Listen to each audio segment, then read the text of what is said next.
आज हम पढ़ेंगे विज्ञान कक्षा 4 का पाठ 13 जो इस प्रकार है सौरमंडल, है ना। और सोलर सिस्टम के बारे में पढ़ेंगे, सौरमंडल के बारे में, सौरमंडल क्या होता है उसके बारे में जानेंगे। तो आइए अपनी वीडियो को शुरू करते हैं। इस पाठ में हमें सौरमंडल के बारे में और अधिक जानकारी प्राप्त करेंगे। मतलब क्या, सौरमंडल के बारे में और जानकारी, क्या क्या होता है सौरमंडल के अंदर, है ना, उसके बारे में हम जानेंगे। ब्रह्मांड के अंतर्गत सूक्ष्मता वस्तु से विशाल ग्रह तक आते हैं। यह कोई नहीं जानता कि आकाश कितना बड़ा है ना। आकाश का आदि या अंत नहीं है। मतलब क्या कह रहा है यहाँ पे, ये बोल रहा है कि हम लोग आज जानेंगे कि आकाश कितना बड़ा है ना, और उसके ग्रह कहाँ कहाँ पाए जाते हैं, ठीक है। और कोई नहीं जानता कि आकाश क्या है, कितना बड़ा और कितना उसका शुरुआत है और कितनी उसकी अंत है, उसके बारे में हम जानेंगे, है ना। जब हम रात्रि के समय आकाश की ओर देखते हैं तो हमें आकाश में अक्षांश असंख्य टिमटिमाते आकाश में असंख्य टिमटिमाते तारे एवं चंद्रमा दिखाई देता है।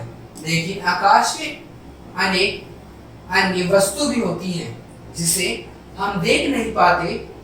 हमारे सौरमंडल में 8 ग्रह हैं, हमारी पृथ्वी उसमें से एक है। मतलब यहाँ बोल रहा है कि जब हम सोते हैं तो हम बहुत सारी चीज देखते हैं रात में ना, तो हमें क्या तारे दिखाई देते हैं, क्या होता है, टिमटिमाते हैं, अनगिनत, है ना। और हमें क्या दिखता है, चांद दिखाई देता है। पर लेकिन यहाँ बता रहा है कि हमारे जो ग्रह है, सौरमंडल है, उसके अंदर बहुत सारे ग्रह पाए जाते हैं, जिसके अंदर हमारा पृथ्वी एक ग्रह है, ठीक है।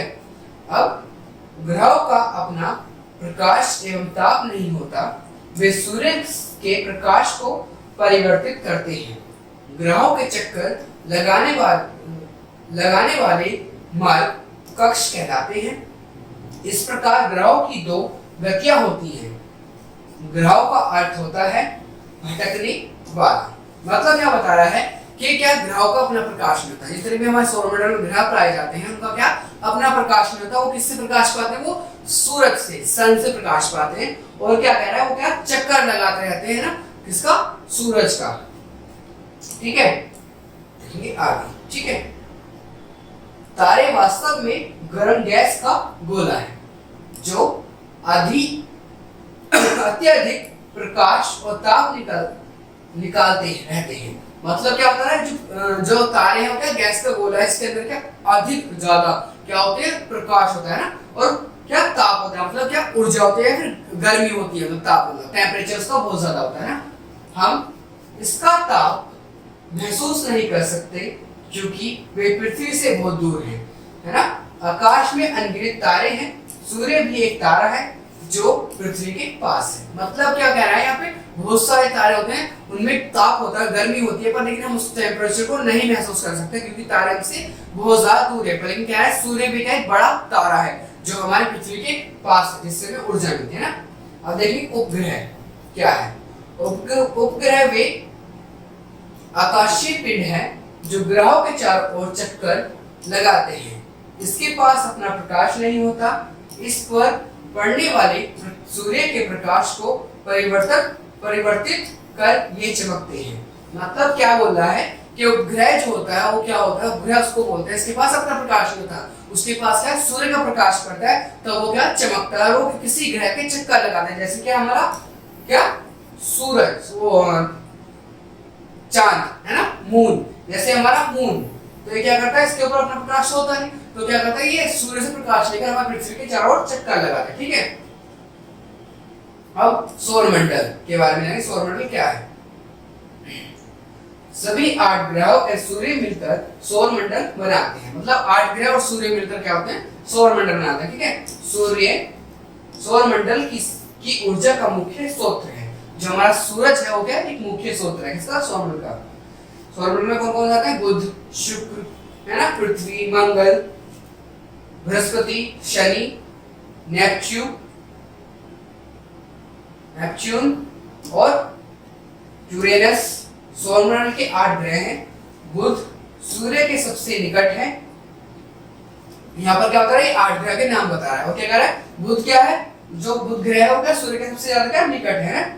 अधिकांश ग्रहों के पास अपने उपग्रह एवं चंद्रमा होती है। मतलब ज्यादातर जो ग्रह होते हैं उनके पास क्या पाए जाते हैं, अपने चंद्रमा है ना, और अपने क्या उपग्रह पाए जाते हैं, जो जिसको चंद्रमा कहते हैं ना अपने, है ना। जैसे पृथ्वी के पास भी है कौन, चांद, है ना। अपनी पृथ्वी का भी एक चंद्रमा है, लेकिन अन्य ग्रहों के पास कई चंद्रमा हैं। चंद्रमा पृथ्वी का एक प्राकृतिक उपग्रह है। मतलब क्या, पृथ्वी के पास एक चंद्रमा है ना, पर लेकिन और ग्रहों के पास कई चंद्रमा पाए जाते हैं। ठीक है, यहाँ पर बता रहा है। अभी क्या, सूर्य के चारों ओर 8 ग्रह घूमते हैं। मतलब ये हम देख रहे हैं 8 ग्रह क्या सूर्य के चारों ओर घूमते हैं ना। और क्या, चंद्रमा पृथ्वी का प्राकृतिक उपग्रह है। चंद्रमा क्या है, पृथ्वी का प्राकृतिक उपग्रह है। ठीक है, आगे चलते हैं। अब हम जानेंगे बच्चों 8 ग्रह के बारे में, कौन कौन से 8 ग्रह कौन कौन से, ठीक है, उनके बारे में ना, विशेषताएं है ना, और क्या ग्रह स्थिति, ठीक है, चंद्रमा की संख्या व विशेषताएं के बारे में जानेंगे। ठीक है, पहले जानते हैं बुध, पहला है जो, ठीक है, अत्यंत छोटा एवं गर्म, क्योंकि यह सूर्य के बहुत पास है। यह पृथ्वी के 1/3 भाग के बराबर है। जो क्या, बुध ग्रह क्या है, वो सूर्य के पास है, इसलिए वो ज्यादा गर्म है, लेकिन पृथ्वी का 1/3 के बराबर है। ठीक है, विशेषताएं जो इसकी, उसके पास एक भी क्या है, चंद्रमा नहीं। ठीक है, अब जानेंगे शुक्र के बारे में। दूसरा ग्रह है, इसके पास एक भी चंद्रमा नहीं है। ठीक है, पृथ्वी का सबसे नजदीक का ग्रह है। इसे प्रभात तारा एवं संध्या तारा भी कहते हैं।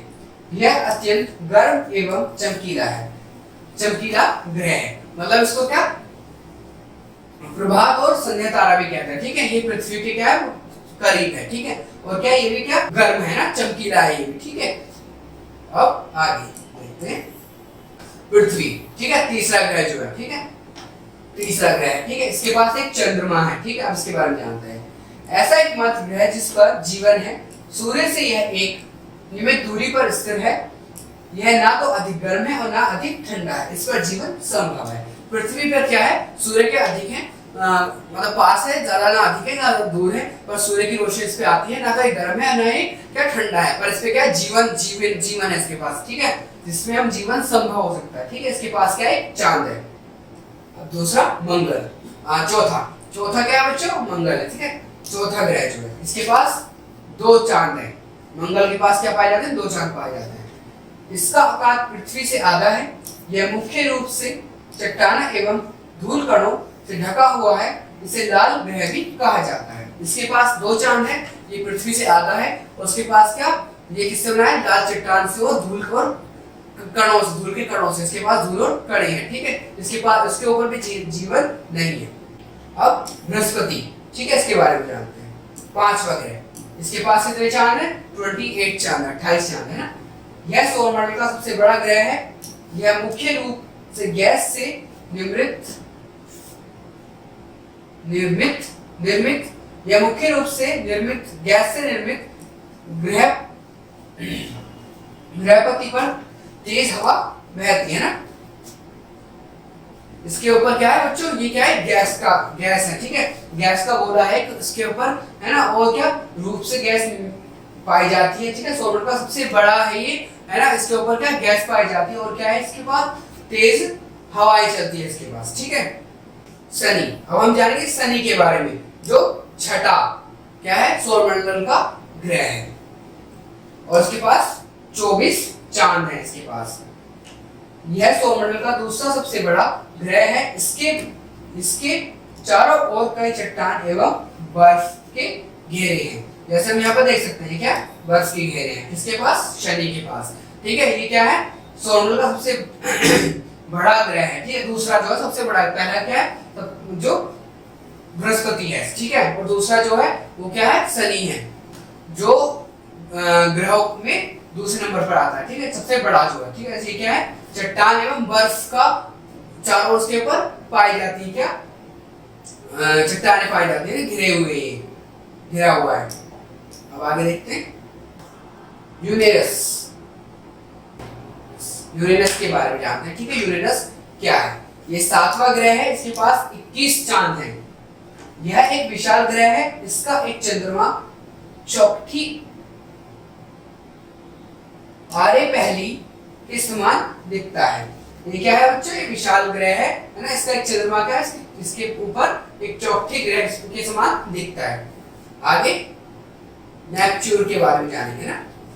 नेपच्यून क्या है? नेपच्यून क्या, 8वां ग्रह है ना, इसके पास 8 अपने क्या है, चांद है, ठीक है। इसमें तीव्र तूफान उठते रहते हैं। यह की शीतल हवा तीव्र वेग से चलती है। इसके अंदर क्या है, इसके अंदर क्या, तूफान है ना, तूफान उठते रहते हैं और उसके अंदर क्या, हवा चलती है, किससे, तेज गति से चलती है। इन 8 ग्रह के बारे में हमने जाना। आगे जानते हैं क्या है, पृथ्वी के बारे में, ठीक है। पृथ्वी एक अर्धवृत्तीय ग्रह है। सौरमंडल में यह एकमात्र ऐसा ग्रह है जहां जीवन मिलता है। पृथ्वी में क्या है, एक ऐसा ग्रह है सौरमंडल के अंदर पाया जाता है, इसके ऊपर क्या जीवन प्राप्त होता है, ठीक है। सूर्य से एक निश्चित दूरी होने के कारण यह जल का रूप द्रव है। इसके अंदर क्या, सूर्य से दूरी है, इसके अंदर क्या जल पाया जाता है, ठीक है। अन्यथा इसका रूप ठोस या गैस होता है। फलक यह जीवन मिलता है। इसके चारों ओर वायु की एक मोटी परत है जिससे वायुमंडल कहते हैं, ठीक है। इस पे क्या है बच्चों, ठोस भी और गैस भी है, इस पे जीवन प्राप्त होता है। इसके पास क्या है, इसके पास एक वायु की क्या परत है, इसके अंदर को उसको क्या सौरमंडल कहते हैं, वायुमंडल कहते हैं इसको, ठीक है। इसके पास जो एक परत पाई जाती है, ठीक है, उसको क्या कहते हैं, वायुमंडल कहते हैं। वायुमंडल में ऑक्सीजन होता है जो सजीव प्राणियों के लिए जीवनदायी है। जो इसका जो लेयर होती है ना, उसके अंदर एटमॉस्फेयर की जो लेयर होती है, वायुमंडल की जो लेयर होती है, उसके अंदर क्या ऑक्सीजन पाई जाती है, जिससे हम जो जीवित प्राणी है उसको क्या सांस मिलती है, ऑक्सीजन मिलती है। पृथ्वी 4 परतों के निमित्त है। पृथ्वी की भारी परत ध्रुवतल कहलाती है। भूतल कहलाती है। पृथ्वी की जो भारी परत होती है उसको क्या कहते हैं, भूतल कहते हैं। यह ठोस है। इस भूतल पर कभी सजीव प्राणी रहते थे। पृथ्वी की क्या है बच्चों, जो पहली परत जो है ना, इसको भूतल परत कहते हैं। इस पे क्या है, इस पे कभी जो जीवित प्राणी पाए जाते हैं ना। भूतल के नीचे चट्टान की एक मोटी परत है जिसे प्रावरण कहा जाता है। जिसे क्या प्रावरण कहा जाता है। यह क्रोड को घेरे हुए है। यह पृथ्वी के केंद्र में स्थिर है, ठीक है। जैसे हम देख सकते हैं इसको है ना, पृथ्वी के केंद्र में स्थिर है ना, प्रमाण, ठीक है। यह क्रोड ठोस है जिसे आंतरिक क्रोड कहा जाता है। यह बाहरी क्रोड से घिरा हुआ है जो गर्म पिघले पदार्थों के निमित्त है, ठीक है। ये क्या है, बाहरी ठोस है और इसके अंदर क्या गर्म और पिघले हुए पदार्थ पाए जाते हैं, ठीक है। भूतल के निचले भाग में पिघले चट्टान एवं एक होज है जिसमें मैग्मा कहा जाता है। कभी कभी पृथ्वी की दरारों के द्वारा आंतरिक बल के कारण यह मैग्मा तरल रूप से पृथ्वी की सतह पर आ जाता है। इसे लावा कहा जाता है। इससे ज्वालामुखी का निर्माण होता है। मतलब ये कह रहा है भूतल के जो पृथ्वी के जो अंदर है, वो जो चट्टान पृथ्वी हिलती है, चट्टान जब उसमें टूटती है तो उससे क्या एक गर्म पदार्थ निकलता है, इसको क्या कहते हैं, उसको लावा कहते हैं ना। और क्या किस प्रकार बन जाता है, वो ज्वालामुखी के रूप में बन जाता है पृथ्वी के नीचे से जब वो निकलता है, ठीक है। अब तत्वों को जानिए। लगभग 225 मिलियन वर्ष पहले विश्व की भूमि एक रहित महाद्वीप पेजिया से जुड़ा था जो एक अति विशाल समुद्र से घिरा था। क्या ये बता रहा है कि क्या बिलियन वर्ष पहले है ना, मिलियन वर्ष पहले क्या था बच्चों, ये रूप से जुड़ा हुआ था है ना, जिसमें क्या था समुद्र से घिरा हुआ, एक अंतरिक्ष विशाल समुद्र से घिरा हुआ था क्या पृथ्वी, ठीक है। अब जानेंगे ऋतुओं के बारे में। पृथ्वी के अधिकांश भागों को वर्षा की ऋतुओं के आधार पर चारों भागों में बांटा गया है ना? ग्रीष्म, पतझड़, शीत एवं बसंत। क्या कर रहे हैं यहाँ पे? क्या हम पृथ्वी के 4 ऋतु के आधार पर उनको बांटा गया है ना, जो इसमें ऋतुएं पाई जाती है ना, ऋतुओं को उस पे बांटा गया है ना। क्या? पतझड़, ग्रीष्म है ना, और क्या बसंत, शीत के है ना। प्रत्येक मौसम को तापमान एवं दिन की लंबाई से पहचाना जाता है। किससे? मौसम को क्या से? तापमान से और उसके दिन की लंबाई के आधार पर हम पहचानते हैं कि कौन सी ऋतु चल रही है। ठीक है। बसंत काल में दिन गर्म होते हैं ना, भीषण दिन एवं रातें लेकर आता है। ठीक है। क्या? बसंत काल में क्या होता है? दिन जो होता है गर्म होते हैं। क्या होता है? ग्रीष्म क्या होता है? रात क्या लंबी लेके आता है ना। पतझड़ में दिन ठंडे होने लगते हैं। जो पतझड़ होता है उसके अंदर क्या होता है? दिन ठंडे होने लगते हैं ना। एवं उसके बाद शीत आता है। ये मुख्य 4 ऋतुएं हैं। ठीक है। क्या ऋतुएं हैं? 4 मुख्य। क्या?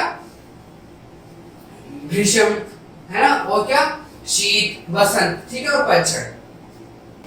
अब आगे जाकर देखेंगे क्या बोला। पृथ्वी के दक्षिणी गोलार्ध में कुछ 6 महीने तक का समान मौसम रहता है। जब इस गोलार्ध में ग्रीष्म का मौसम होता है तो उत्तरी गोलार्ध में शीत का मौसम होता है। मतलब ये क्या बता रहा है कि पृथ्वी के दक्षिण ओर क्या होता है? क्या मौसम क्या हो? अलग चेंज रहता है ना। आप लेकिन जब क्या होता है दूसरी साइड क्या होता है? मौसम चेंज हो जाता है। ठीक है। पृथ्वी के सूर्य के चारों ओर चक्कर लगाते रहने से ऋतु परिवर्तन होते रहते हैं। ठीक है। पृथ्वी अपने कक्ष पर क्या, यहाँ पर पहले इसको पढ़ लेते हैं। जो क्या बता रहा है कि जो पृथ्वी के जो मौसम होते हैं 4, वो किस प्रकार आते हैं बच्चों? जब क्या पृथ्वी चारों ओर क्या घूमते रहते हैं ना, अपने उस पर आकार पर वो घूमते रहते हैं, तो उसके क्या मौसम जो होते हैं, जो सीजन होते हैं, वो चेंज हो जाते हैं ना। ऋतु होती रहती है, ऋतु बनती रहती है, क्या चेंज होती रहती है ना। अब जैसे हमने पढ़ा यहाँ पे क्या, पृथ्वी के अपने कक्ष पर झुकी हुई है, सूर्य के परिक्रमा काल में भी यह झुकाव बना रहता है। ठीक है। पृथ्वी क्या है? झुकी हुई है एक साइड से, वो घूमती रहती है सूर्य की ओर, उसका क्या बना रहता है ना, झुकाव। जब उत्तरी ध्रुव सूर्य की ओर झुकता है तो उत्तरी गोलार्ध को अधिक सूर्य प्रकाश की प्राप्ति होती है। क्या बता रहा है? जब जो सूर्य क्या होता है, पृथ्वी क्या होता है, सूर्य की ओर आती है तो उस पे क्या अधिक क्या प्रकाश की उसको क्या होती है, प्राप्ति होती है। पर जब उसका बैक पृथ्वी का जाता है तो वहां पे क्या होता है, मौसम चेंज हो जाता है। ठीक है। अब इसमें आगे, जिससे वहां इस समय ग्रीष्म का मौसम रहता है। ठीक है। जब ध्रुव सूर्य से दूर होने लगता है तो उत्तरी गोलार्ध में कम सूर्य प्रकाश की प्राप्ति होती है। क्या? जब उसका क्या होता है, दूर हो जाता है, जब उसमें फिर वो पोजीशन चेंज हो जाती है पृथ्वी की, तो उसके बाद क्या होता है, प्रकाश की उसमें कमी होती है। ठीक है। पतल वहां शीत का मौसम प्रारंभ होने लगता है। मतलब क्या होता है वहां पर, क्या सीजन है ना, शीतकाल वहां पर शुरू हो जाता है। जब पृथ्वी का जो घूमने का तरीका है, फिर जब उसका फ्रंट होता है वो चेंज हो जाता है, तो वहां पर मौसम चेंज होता है। ठीक है। पृथ्वी सूर्य के चारों ओर घूमने वाला ग्रह है। यह अपना परिक्रमण 1 वर्ष में पूरा करता है। ठीक है। पृथ्वी क्या है, सूर्य के चारों ओर घूमता है, और उसमें जो सूर्य के चारों ओर घूमने में क्या लगाती है पृथ्वी, परिक्रमण लगाती है 1 वर्ष, पूरा 1 साल लगाती है। ठीक है। 365 दिन लगाती है। पृथ्वी का एक परिक्रमा 1 वर्ष इंटू 1 वर्ष 365 दिन है। ठीक है। पृथ्वी अपने कक्ष पर एक घूम 24 घंटों में पूरा करती है। क्या पृथ्वी क्या करती है बच्चों, जो घूमती है क्या 24 घंटे में उसको पूरा करती है, एक चक्कर जो लगाती है ना अपना। ठीक है। अब पृथ्वी का एक घूर्ण 1 दिन 24 घंटे है, मतलब 1 दिन वो पूरा घूमती है, ऐसे हमें 24 घंटे बता रहा है। ठीक है। पृथ्वी अपने अक्ष पर सूर्य के सम्मुख आधा घूर्ण करती है तो उस भाग में दिन होता है, उसी समय वह उसका विपरीत आधार आधा भाग अंधेरे में होता है जहाँ रात होती है। यहाँ पर क्या बता रहा है, जब पृथ्वी घूमती है, जब फ्रंट उसका सूर्य के साइड होता है तो वहां पर क्या होता है, दिन होता है, जब बैक उसका अपोजिट होता है तो वहां पर रात हो जाती है। ठीक है, वो यहाँ पर बता रहा है। अब क्या तत्वों को जाने। पहला क्या कह रहा है, जब सूर्य उत्तरी गोलार्ध से दक्षिण गोलार्ध में प्रवेश करता है तो 21 जून को ग्रीष्म कर्क संक्रांति होती है।